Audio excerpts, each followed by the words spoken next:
Hi, everyone. It's Karissa from Shining Light on Minnesota. We have a special guest here today, Ben Footh. Welcome, Ben. Thank you. Thank you for having me. You bet. Why don't we start off by telling our listeners a little bit about what you do in the community and how you got started? Sure. So, who I am, what I do. So, I own Footh Auto Sales and Service out of South St. Paul. Nice. Also own Cornerstone Roofing and Restoration. It's based out of Mendota Heights, and also an office up in Cross Lake, Minnesota. And then also have a business in real estate management as well. So, flipping homes and managing rental properties. So, Nice. yeah. So, Absolutely. how long have you been in the business and in the Twin Cities? Oh, goodness. So I was born and raised in St. Paul, west side of St. Paul. Nice. And I've always kind of been an entrepreneur. Started my first business with my brother when I was 14 years old, mowing lawns. And Okay. that morphed into a rather large company in high school. And always had a love for automobiles. So at about the age of 16, found out that actually Southview Chevrolet way back in the day was hiring for a lockeye position.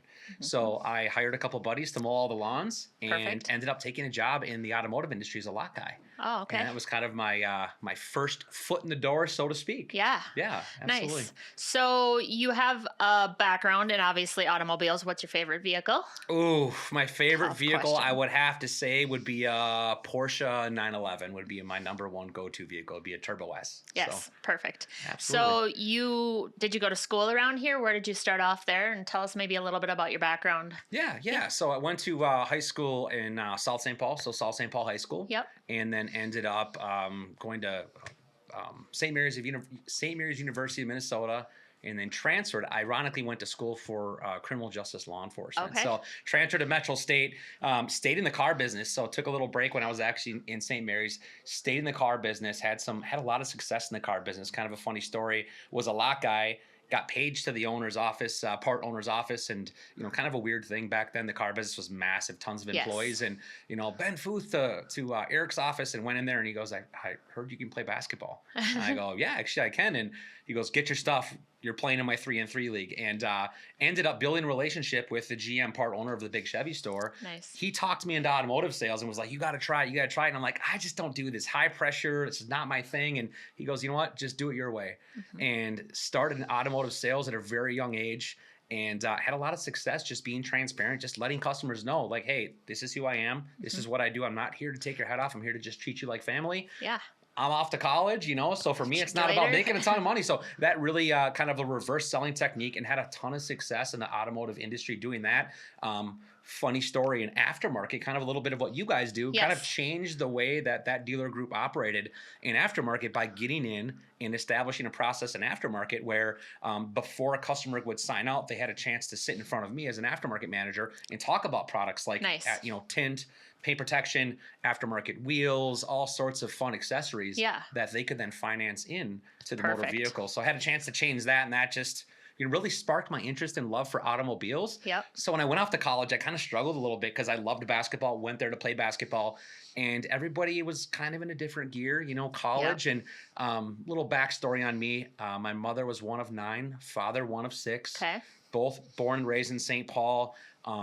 Father was a postal worker. Mother worked as a bus driver. So for me, at the age of 14, I got kind of set off on my own. My parents were like, yeah. if you want it, you'll work for it. Yep. And Sears on Rice Street when I was 14 was my last pair of shoes that I got bought by my parents. Nice. And kind of always been a self-starter. So when everybody was in college mode, Yep. I was back in the mode of earning. So right. coming into that college year, I had made a considerable amount of money. So everyone's like, let's party. And I'm like, I need to make money. Right. So I need to figure out the next step in my next angle. Yes. Exactly. Yeah. So I transferred back to St. Mary to Metro State, and was working during the day, finishing up school in the evenings for criminal justice law enforcement. That was the only other thing I could see myself doing was being a police officer. So Absolutely. yeah. So went back into the automotive industry at Southview Chev. Actually ended up joining the South St. Paul Police Department as a police reserve. Nice. Wanted to see if this was maybe something for me. So I had a lot going on. Right, A yeah. ton of stuff going on between school and then, being a reserve police officer. So Yes. yeah, it was an interesting journey. Interesting start. So what is your why? What drives you these days? Oh, what drives me these days? I would say my passion for the automotive industry is what really has driven me. So I'll back up a little bit. I was raised in a family that, didn't come from a business background. Right. But I was raised always watching people talk about what ifs, what Yep. if I would have, right? So Right. my whole force behind what drove me to actually start my first business. And I'll get to that. Very interesting story. But what really drove me was living. I guess what scared me was I never wanted to look back and say, what if I would have tried to start a business, right? So Right. when I had the opportunity to start my first car dealership, which is Footh Automotive, it was crazy. My wife was pregnant, Oof. unemployed. She was trying to find a job as a school teacher. And I was managing a car dealership, finishing up school at night. And interesting story, the chief of police at the time in South St. Paul pulled me aside, brought a vehicle for a test drive, pulls over 2 blocks later and says, Ben, we will hire you to be a police officer, but are you sure this is what you want to do? Right. Clearly the automotive industry is something you enjoy. So I went home, Christian, have faith, prayed about it with my wife, and she goes, well, what if you fail? And I go, well, if I fail, then I can always be a police officer. Right. And pray about it. The next day my phone rings, and gentleman owned a small lot down the block from where I was working. He said, you're not going to believe it, but these guys left. You always mentioned you want to start. So I started my first dealership with $27,000 in my name and 4 cars. Yep. And by the grace of God, I get home the next day, and my wife got hired to be a school teacher. So There you the go. baby was covered. Yep. You We're know, good. so We're rolling now. right. So I guess what really drove me, like going back to your original question, was the driving factor was wanting to work for myself. Yeah. Newly married. Yep. Found out she was pregnant, child on the way. And making money is great, but what really was important to me was being an effective father and being an effective husband, and recognizing that the hours in the automotive industry, working until 9 o'clock at night and working weekends, although the money was great, isn't the end all be all. Right. So my whole driving force initially was like, God, by the grace of God, if I can just make $4,000 to $5,000 a month and be my own boss. Yep. That was really what drove me, and it took me like 4 or 5 years to even do that. Right. You know? It's like So, I've got to still figure it out, and there's still probably obstacles in the way. Yes. crazy. It was a grind, and then this weird thing called Facebook happened. What's And- that? Right. So we're talking about that transparency and how we treated customers back when I first got in the business. I took that transparency Yep. to social media. So rather than marketing all these cliche practices, I just told people, here's who we are. Yep. Here's how we operate. And I had a direct dial into Facebook and ended up at the time, again, didn't have a ton of money saved up, had $43,000 to my name at that time, and dedicated 25% of my cash flow to digital advertising and Wow. Facebook. And our business we went from a couple $100,000 a year. Within 4 years, we had been up to $7.5 million in sales, and it was all Facebook, Instagram, and we just kept climbing. Kept going up. Yeah. It was a fun journey. It's It still amazing is. to see those algorithms too, and just to try to play that game and the best times to do it and everything like that. Yes. What kind of luck have you seen as of lately? I mean, and that keeps changing and all the reels and everything like that. It is a moving target that really as it got more popular. Yep. And it's funny, I had dealer groups coming up to me at the auction, like, we're having meetings about how you're doing what you do. Right. And so for me, it was always trying to stay ahead of everybody and do the next best thing. But a couple $1,000s back then went a lot further than now. Now I'd have to spend $100,000 a month to get the impressions that I was getting back then. So, Yes. and again, now that when people started looking at Facebook and Instagram, I'm on to the next thing going, okay, what do I do next? How can I step up and be seen a different way? Exactly. So trying to stay ahead of it. I personally believe our approach now, building the relationship and being consistent, not just with what we market, but how my employees behave and how we do business, truthfully has become the backbone of the business. Because it's almost like small business, in my opinion, in my industry, has gone back the other way of like your name and how you operate is the backbone of your success. So now we're almost the other direction, which is like just phone calls, traditional advertising. I'm back in newspapers. I'm back on radio. Like everybody's still doing digital, and I am too. Right. But now I'm kind of reverting back the other way, going, okay, maybe we need to go a little bit more grassroots. Yes, let's go back to the mom and pops. Some of those people don't have the technology or the whereabouts or the know-abouts to do it. So Right.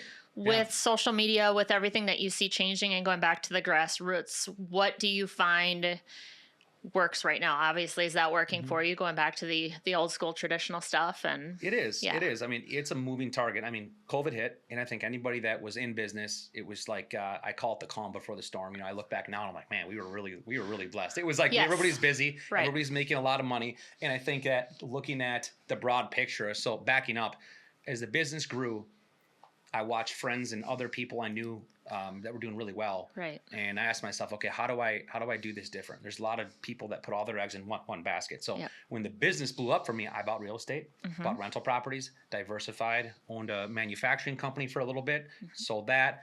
Now we own a construction company as well. So I diversified. So for me, digital advertising marketing is almost a moving target because it's not a broad spectrum. Like every industry is different, right? So now we're still doing the digital advertising, but we're having a ton of success with just relationship-based networking. Yes. Versus just throwing money at Facebook and hoping people call. Well, everything's perfect on Facebook, right? Right, exactly. But again, I guess the differing marketing approach. So for instance, we have a home up in Cross Lake, just got pummeled with storms. Yes. And looking at all the other marketing approaches everybody else does, we just don't do that. We're based on, we're on a referral basis, our relationships. Before I opened that company, I met with over 27 agents, adjusters, and figured out, how do I bring something to an industry when it's just, there's a million people doing it. And what I found out was, after years of flipping houses and already having these crews and now dedicating an actual company to construction exteriors, was that communication and accountability are lacking. Yes. And I think across the board in any industry you look at, there's opportunity, because the majority of people lack the ability to be accountable and to follow up and communicate effectively with their customers and vendors. Correct. So bringing that now to construction has been just absolute wild. It's been a great few years so far. So I've found it's interesting for us because a lot of times we'll not only just go out and hit the streets and do the cold selling that you need to, but it's getting in front of the people too. So lots of lunch and learns, lots of meet and greets, talking to people, but let them see your products, let them feel the products. Don't just say, oh, go look at our website. You know, let's have that conversation. Let's show you what we have to offer. And that's planting the seeds for the future, what's coming, what's newer, bigger, better, things like that as well. So you were just not long ago up at the Capitol. Tell everybody a little bit about that. I was. So had an opportunity. Actually, truthfully, my phone, I got a text message and it was like, hey, we'd like to send you to the Capitol. I'm thinking, election year, here it comes. Here comes the text messages. And then my phone rang later that night. Organization, I should say, by the it's called Internet for Growth. So it's a coalition of small businesses, and their whole purpose is to advocate for businesses like us in the space of digital advertising marketing. Yes. So I get this call saying, hey, we'd like you to tell your story. Tell your story about what digital advertising did for you, first generation business owner, how you're able to build multiple companies from advertising. So Internet for Growth reached out, sent me out there, had a great experience. The nice thing about Minnesota is our lawmakers, politicians are very receptive.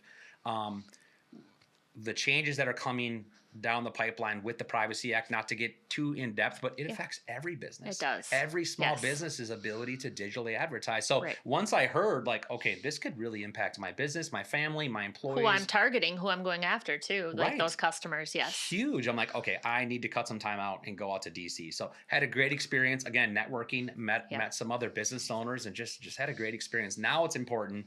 I took a call last week with Dean Phillips' office. So just trying to stay on top of it and make sure that we have that open conversation so that businesses, the majority of small businesses I talk to, have no idea that this is out there. Right. So just bringing awareness to that's been fun for sure. Nice. So after you got back, or when you were there, what was the feeling like? Did you feel kind of like, wow, this is an amazing opportunity, or were you kind of still numb to it and just going with the flow, or how did that go? Yeah, I mean, it was an amazing opportunity. I mean, it's hard, right? We're coming off of years and years of toxic politics. Right. So it's really hard never being in DC and kind of having these like preconceived opinion on how politics work. Right. And truthfully, most of them being true, no matter what side of the aisle that you're on. So it's really hard for me. The most valuable thing that I have, money is great and has value, but time. So my main concern in life is my time being spent in the right areas. Right. It's really hard to go out to DC and go in most places or any place and go, okay, am I actually being heard? And I think that's my general consensus was that, yes, we were heard. Right.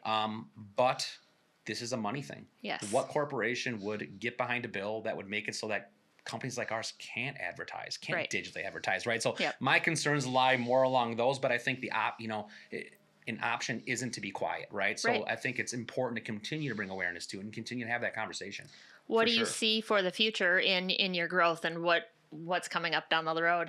Oh, goodness. I think our exteriors company. So when we began Cornerstone Construction, again, looking at how do I bring how do we bring a company to the table that there's a lot of companies out there. So Yes. my nephew, who's the other owner, Nick Footh, was a Department of Homeland Security special investigator. He Nice. left his job to come run the company and start the company. Mm-hmm. And then the other owner, Patrick Laux, owns a large insurance agency, very customer service driven. So we're going to be seeing a lot of growth in that area.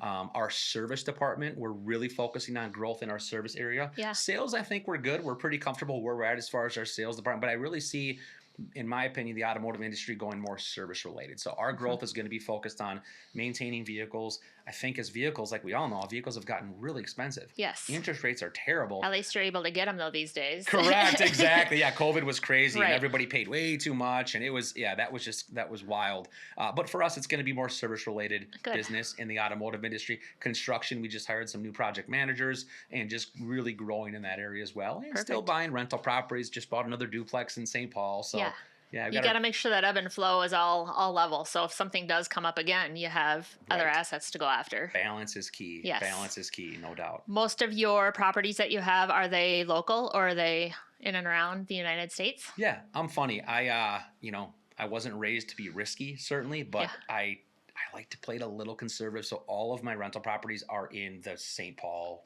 South St. Paul, Inver Grove metro area. Yep. So I like to keep them where I can at least see them, control them, and be involved with all the tenants as well. Yes. So, definitely. So do you see down the road having your kids follow in your footsteps and taking over, or kind of doing what they want to do, or what's your dream? It's funny, my father was a 33-year postal worker, and he was always big about go get a government job. So I remember taking the postal exam. Just halfway through, I got up and walked out, and I thought to myself, this is not what I want to do. So with my children, here's the biggest thing. I don't want my kids chasing. I'm very grateful for what I have and blessed, but I never want my kids chasing like I had to chase. So my biggest thing, like I have a daughter who's 16, and I told her, if you call me when you're 30 years old and you tell me that you're doing anything other than what you love, I will be disappointed. I don't care if it's making ice cream cones, selling cars, whatever it is, but I certainly don't want to pigeonhole my children into the family business just because. I want them to just follow their passions and whatever that looks like. At the end of the day, that's all I care about is if they're happy. It takes a long time for those kids when they're growing up to figure out what their passion is too. And it's a lot of dabbling around, and it's not, hey, you're going to go to school and you're going to do this and you're going to follow in this footsteps. It's grow and see what you like to do and where you're good at. And that could change when you're 50. That could change when you're 40. It's never guaranteed. Right. Well, in my generation especially, it was go to college. This is how you be successful. Go to college, spend the money. I have friends to this day that have hundreds of thousands of dollars in school loans, and they don't even utilize that college degree. So the last thing I'm going to do is pigeonhole my kids and tell them the same thing. I don't care if it's trades. I don't care if it's a 4-year degree. You want to take a couple years off, do it. Just figure out, in my opinion, people ask me, like, how did you do it? Well, it's easy. I don't work. I do what I love, and it doesn't feel like work. Right. And I run my businesses the exact same way. I hire people for passion. People ask me, how is your service department so successful? Your crew, all your people, because it's simple. The end all be all isn't my business. It's God and family. I made a decision 4 years ago to close on weekends. We're one of few dealerships probably in the state that are closed on Saturdays and close at 6 p.m. Well, why? When I calculated it and looked at it and said, okay, it's going to cost me $140,000 to $180,000 a year net to be closed on Saturdays, but I'm still profitable and I can retain my staff long term. That made sense. Absolutely. Especially with the car dealerships and their hours that they have, those long nights, those long weekends, and it's like, to what extent they're going to get burnt out. They're not going to be happy. They're not going to be able or want to do their passion. So yes. Well, and I was that guy on the other side of the desk that thought, man, look at these guys. They're up at their cabins on weekends. They're with their families on weekends. So who am I to not allow that to the people that got me to where I am today? So like this last weekend, we brought my dealership employees up to Cross Lake, had fun, stayed at the cabin, fished, brought everybody out to dinner. Like the culture that we have at our place is key. And that is at any point in time, if you're not happy, make a change. I had one of my service managers, Kenzie's great employee. She came into my office a couple years back and she's like, I think I might want to go back into dental to be a dental hygienist. And I said, great. Use me as a crutch. Once you get entered back in the program, just let me know. And she left, and then she called me back later. I think I like the automotive industry. What do you got for me? I'm like, well, got a spot over here. Live and learn. You got to try it out. You never know. It's always the what ifs, and you don't want to have those what ifs. Definitely. I think the one thing I've learned with my kind of side story, but my father passed away in January, is everybody always says you only live once, but you live every day. You only die once. So find your passion, do your passion, make the best of it, and you never know who and what steps you'll get get or take on the way. So Right. I think that's really important. Absolutely. No, I agree. I think tomorrow is never guaranteed. So when I Right. take a look at the time, again, going back to that, the valuing of time Yeah. is so incredibly crucial. And we're all conditions of our environment, right? So it's Yeah. difficult because I think everybody steps back, and heard an interesting quote the other day. It's like, in 6 months, you're either going to be happy, or you're going to be or you're going to be making excuses, Yeah. right? We all make excuses to a degree, but I think looking at it, and you mentioned, like, where do you see yourself having those plans in place, but then just taking it a day at a time, Yep. right? Absolutely. So You can have those big picture, huge goals, but at the same time, make the best of today, because definitely. those obstacles aren't always no's. It's just, hey, let's figure out a different way, or let's try something else and see what happens. Right, right. Yes. And I always say I was just as happy going to the local park with my children when I was broke Yep. versus when I can go to, the Cayman Islands. Like, at Right. the end of the day, it's the people around you, those experiences around you, that create happiness, and that illusion of more money is gonna make me more happy. And it's funny, big dealer group asked me, they're doing great. He says to me, Ben, I can't believe you don't have 15 locations by now. And I said, you got me read wrong. Right. I don't want 15 No. locations. I always vowed that if I got put in the position, that I'd always be humble enough to look back and go, okay, do I have time for my children? Yes. I'm on school board. I coach all my kids' sports. Yeah. That is way more important to me, to know that I get to have dinner with my family You're present. and coach and be present than have a couple $100 million more in 25 years that I can't bring with you when I die. Right. And those kids remember those things. That's like, you're going to be the first one that they're going to look out and be like, hey, there's my dad, or where is he? Let's look through the crowd and try to see him. And if there's those days when you're not there, or you're not present, they're going to be like, I don't know if they ever were there. They're just trying to do it to then make you proud. Oh, definitely. Yeah. Oh, Yeah. 100%. 100%. So. Awesome. Well, where are you guys? Where's Footh Auto, and how can people find you there? Yeah, so Footh Auto sales and service is in South St. Paul, right off of 494 in Concord. What's unique about us, we're a concierge-based service department. So at the end of this last year, we bought 2 more loaner cars. So we have 2 brand new Lexus SUVs, 2 Nice. brand new Trailblazers. Our whole thing is, I ran into a customer the other day, and they said, I checked your shop out, but you're too expensive. Best compliment I've ever received. Yep. Are we the cheapest in town? Absolutely not. But I have technicians that can build race cars. I look at it like, if my wife is in a shop, who do I want changing the oil? I want Right. somebody with experience that knows what they're doing. So Yes. my technicians are the best in the area. We have a concierge-based service program where we drop off and pick up. So if you're at work, you want your vehicle serviced, we do drop off and pick up services. Our service department is great. I have some amazing technicians. My service writers and managers aren't salespeople. Right. That's the biggest thing, is they're not commission based. So our service manager, Patrick, has 25 years experience as a mechanic. Amazing. And Mackenzie came back to me from Yep. dental hygienist, and I trained her to be a service manager. There you So go. the biggest thing is diagnosing the vehicle and letting the customer know, communicating effectively with the customers, right? Yes. So our goal isn't to upsell you things you don't need. Right. So if you're in the market for service, let us know. Car sales, exact same thing. I pull Carfax reports on every single vehicle. The one thing that I do not delegate is the purchasing of the automobiles. So I'm at the auction every single week, 3 days a week, out buying the inventory to make sure that we're purchasing the right inventory. So if somebody wants a specific car, they can come to you and say, hey, I'm looking for this car. Can you go to the auction and try to find me one? And I'll wait till you get it. Yeah, absolutely. So we do that. We do that a lot. So we just picked up a 2024 Tundra for a customer, 4,000 miles, shipped it in from out of state. We do that in specialty cars. I've gotten people Lamborghinis, Ferraris, like we can get just about anything. And when I buy the cars, I buy them like I'm buying them for myself. So I'm super picky with everything that I do. Yep. Police, military, obviously special discounts for them. So if you're police, military, fire, it's $1,000 over our cost. Nice. You get to see the check that I cut. It's $1,000 over. I don't care if it's a $70,000 truck. $1,000 over cost. Nice. So what about your exterior construction? yeah, exterior construction, you can give us a call, Cornerstone at 651-724-9377, based out of Mendota Heights, also across Lake. Again, referral based. Cornerstone, again, the success, I wish I could take the credit for it, but it's our people. We have the best crews, bar none. They treat every single home like it's their personal home. And that's the big thing. Our big thing is communication and quality of work. Majority of insurance companies out there with these storms are approving 30-year shingles. We're automatically upgrading people to 45-year shingles. Again, it comes back down to the grassroots. Yes. If you take care of people and you treat them like your family, you get referrals. Cornerstone's success was 150% over what we thought it was going to be last year.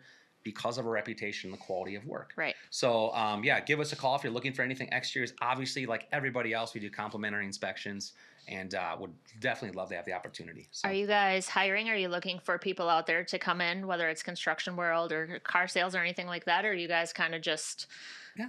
building positions for people? So we literally one of my long-term employees at Footh Auto Sales came into my office about 3 weeks ago and said, "Hey boss, I think I'm looking for a new opportunity, just letting you know."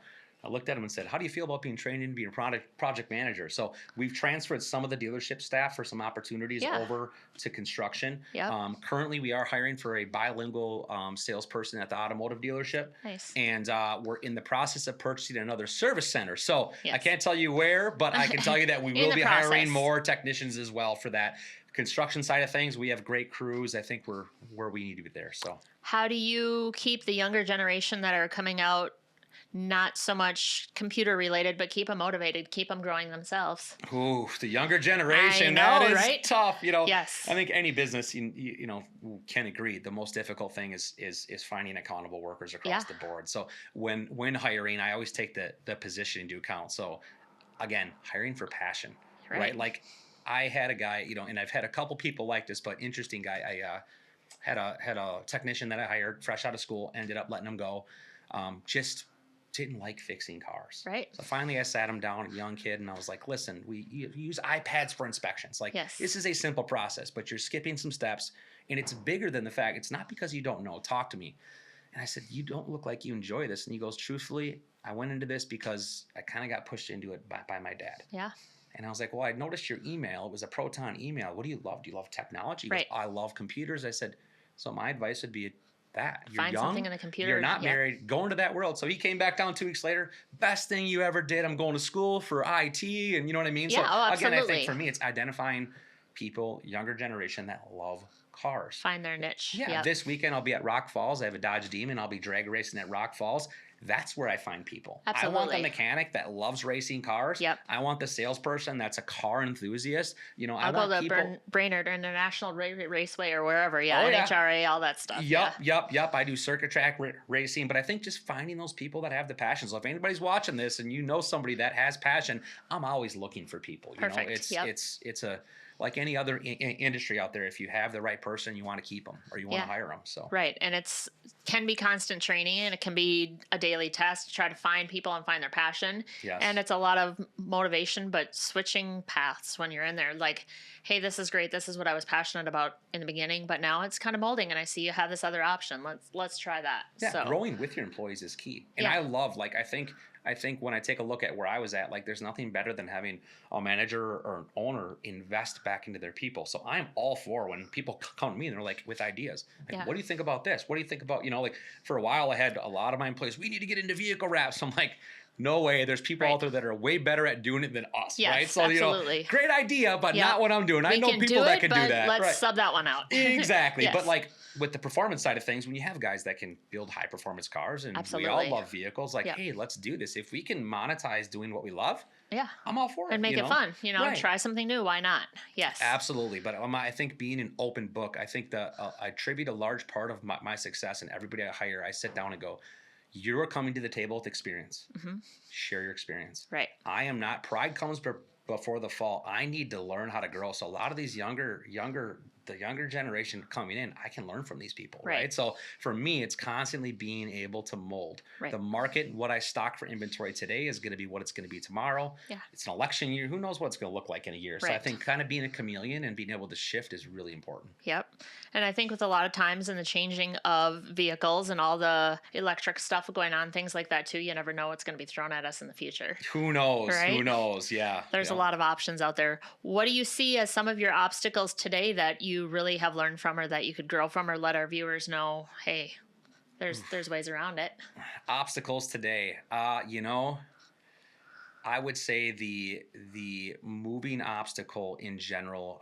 I guess digital marketing is always a moving obstacle, right? Like trying to stay ahead of everything is very, very, very difficult. Goodness, you kind of stumped me with that question. I would say when I look back at all the businesses and the biggest obstacles that I've had, oh goodness, I would probably say, hiring's always Yep. Right. Hiring's always the biggest obstacle, right? It is. So Yeah. I think how you treat your employees Yep. is going to be huge. Mm-hmm. It's been an obstacle for me in the past. I think it's going to be an obstacle for every business. Right. I mean, I mentioned earlier the calm before the storm. I think the most difficult thing to do as an owner is understand that you created the environment, right? Yeah, So I right. look back at COVID and I look at some of the complacency that I allowed to exist because I was complacent. Right. Business was easy. Yep. Car sales was easy. Fixing cars was easy. I think everybody was making money. So I take a look at shifting now how we work. That's right. Our sales staff could sit back and just make money. We didn't have to do a ton of follow-up Work because smarter, not harder. Yeah. Right. Now we're back to the old school way of like, hey, who do you know looking for a car? Thank you for your business, right? So I think understanding as an owner, the biggest obstacle is going to be swallowing your pride and going, okay, how do I adjust to whatever the economy or the market is going to bear? Right. Because at the end of the day, it's what worked during COVID is not working today, and No. what's going to work in 4 years is going to be completely different. So Right. I think pivoting and learning, I think having a good circle, right? So Right. Before Facebook, I met with a good friend of mine who owns a company called Whip Air. He met at Applebee's. And I'm like, I don't know what to do. This is before I committed to Facebook. And he looked at me, third generation business. He goes, Ben, you got to figure out where you're spending money and how you're getting your sales. Yep. I went home, dug in, figured out, I sold a couple of cars off this thing called Facebook.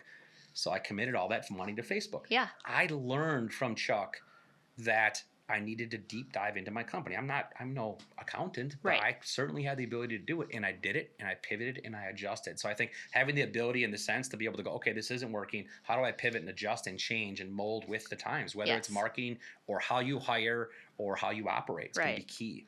The end all game is how you treat people. Like Yeah. service is senior to sales, absolutely. But also your employees, everywhere you go, you've got to be able to have that one-on-one connection. And I Absolutely. think with the internet and everything the way it's going, you start to kind of lose that. And it's like, hey, let's just post this and post that.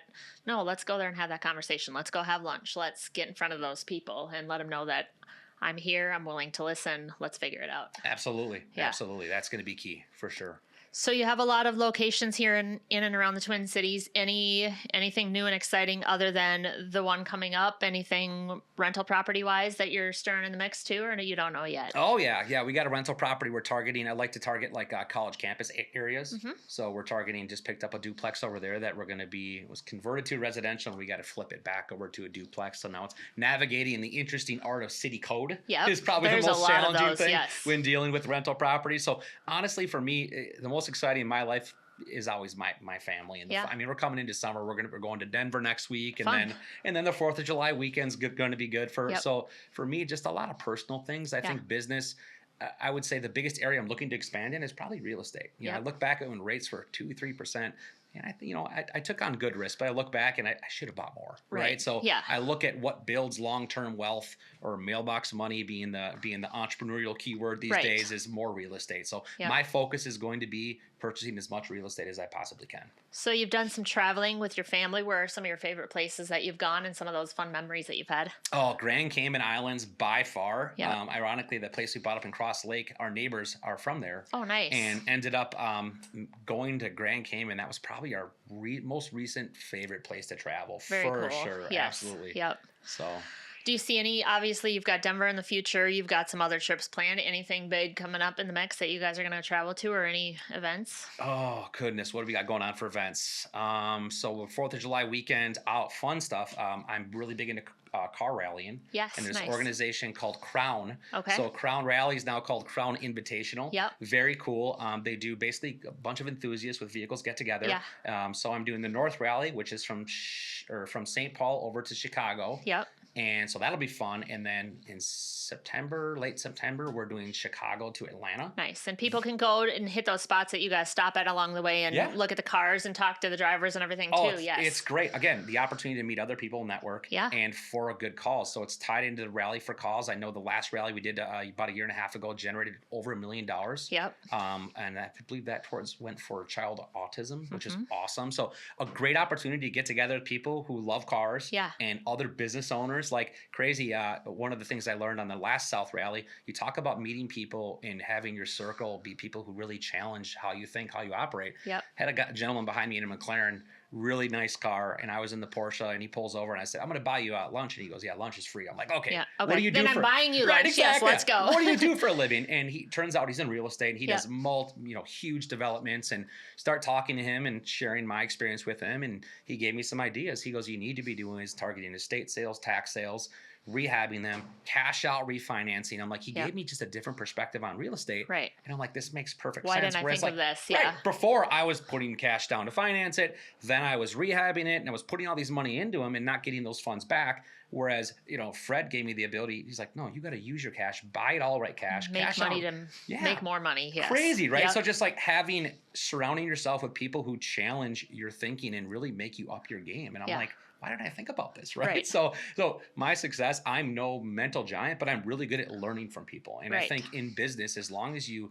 can swallow your pride and learn from people, whether it's in real estate or automotive or aftermarket or whatever it is, you're going to grow. Right. It's been awesome. Well, everybody kind of has that learning experience now. We all grow when we all grow, right? Yep. So it's getting out there and having those conversations with people, whether they're in the same market, just trying to see what's working for them, what's not, but also what's my next step? How can I improve, and where can I grow from that too? No doubt. What about sun control? What's on the horizon for you guys? We've got a lot of stuff. We just opened up our Florida location, which is in Vero Beach, Florida, which has been great. We have a new full service marketing agency, which has been wonderful. There's a lot more products that we do other than just control the sun. And people don't know about that. So that's why we're always trying to get in front of those contractors, get in front of those residences, go to car shows, everything like that. Go to the rallies, get in front of as many people as possible, because we have products for everybody, just like everybody else. And it's like, people are like, oh, I don't need that at my work. Okay, well, are your floors fading? What's working, what's not working? Do you want some decorative film? You have a car, right? Do you want to protect your kids in the back seat? Or we've got paint protection films, new product defense light bullet shield, which is great, which keeps our schools safe, our law enforcement centers, anything like that, government centers. We do it all. So it's fun to just go in and kind of give our elevator speech to everybody, but have those conversations and not be scared to be like, this might not be for you now, but let's plant the seeds and grow for the future. Right. That's cool. Yeah, I was shocked. You showed me a couple of the products. I was like, wow, this is super cool. Right. Super cool. And having people come in with a baseball bat and taking wax at it, or taking the bird film and putting it up and showing people how it works. It's letting people get the products in their hands too. Yeah. So seeing, like, when you do your houses, your exterior stuff, hey, I don't think I need this now, but great, now we have a rainstorm. Lots of winds coming in. Who are you going to call? So you have to stay on top of mind. Very cool. What kind of marketing, or how do you guys think that that's going to grow in the future? What coverage areas do you have for all your different? Yeah. So, I mean, the construction is all referral based, right? So it all comes from agents. I mean, truthfully, a lot of my time with Patrick is spent wining, dining, networking, going to concerts, golfing, doing all the fun stuff, and then just and then obviously once we get the referrals, showing these agents that we can follow through. Right. Especially in the world of construction. So many contractors out there tell people that they have damage when they don't have damage, and that affects, when you file a claim, affects people's premiums, no matter what, if there's damage or not. So building relationships is going to be key for us, especially in construction. The automotive industry, the exact same thing. Just getting our name out there, working our referral basis, our customers, the thousands of people that we've sold cars to. I think our success, there's always great times, there's always going to be slow times, but our backbone is going to be the relationships that we have with our customers at the end of the day. So we're going to be leaning heavily on those relationships. Obviously still digital advertising and doing all the traditional means, but I really think it's an election year, and I think things are going to get a little bit tough for a lot of people. And I think how you performed in business and how you behaved is going to be directly correlated to your success over the next 3 to 4 years. For sure. So what do you see, like with all the election, everything else coming up, all the technology that's out there? Where do you think that that'll benefit in the future? Do you think it's going to continue to grow, all the AI and everything like that? Or do you think that it's going to kind of come to a halt? Right. It's funny. You mentioned learning from the younger generation. I had this younger fellow, actually owns Uncle Charlie Marketing. He was in DC with me. Great guy. He looks at me and I told, sharing stories. He goes, Ben, you're just talking about Facebook and how you're ahead of it. Yeah. He goes, that's AI. Yep. He goes, you need to get on board right now because AI is the new Facebook. Right. I know your generation wants to fight it. There's like this inner urge to be like, like back I'm in the day, gonna I'm do not this doing my own. Facebook and I'm Yep. not doing this. I have that inner urge to not want AI, but I'm accepting the fact that AI is the next Facebook, Instagram. So Yes. we're pushing really hard. We played around in it with some of the CRM stuff.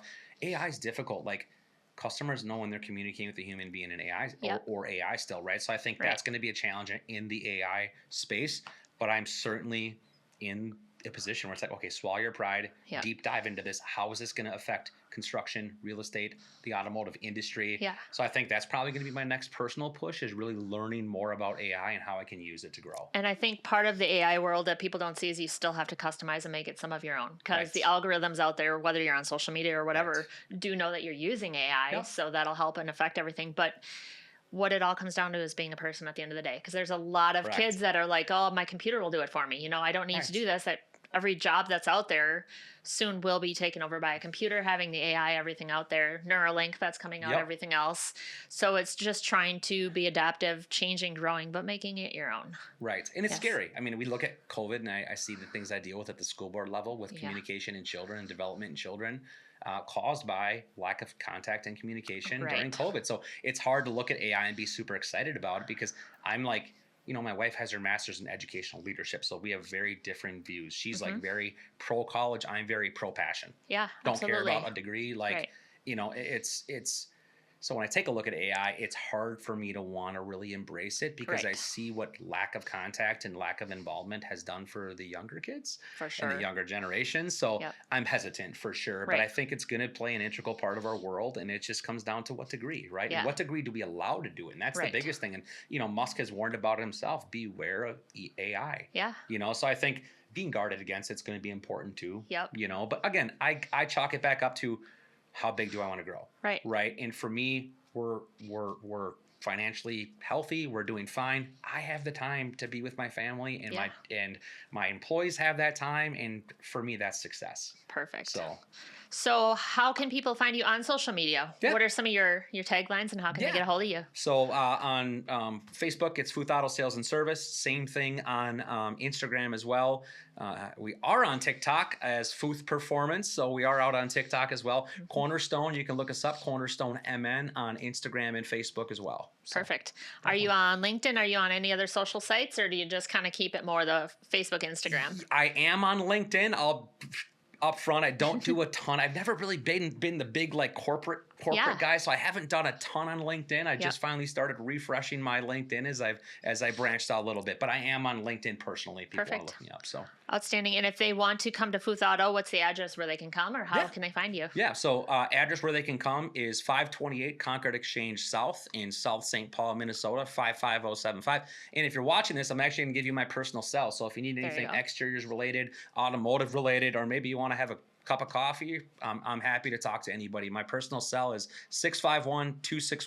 651-261-9158.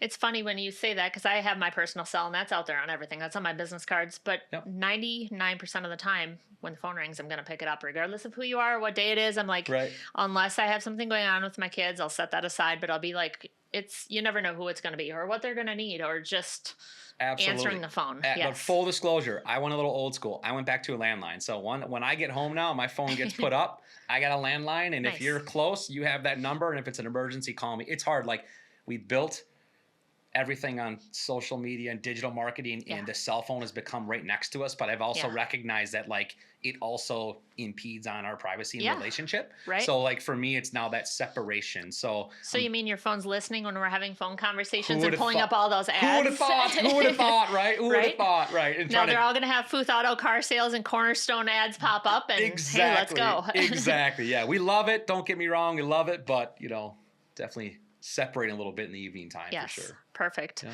Well, we really appreciate having you on today. It was great to Absolutely. Thank you for let you having be me. in touch and let our viewers know and hear a little bit about your story and what's to come in the future. Awesome. Thank you very All much right. for having me. Thank you so much. Appreciate it.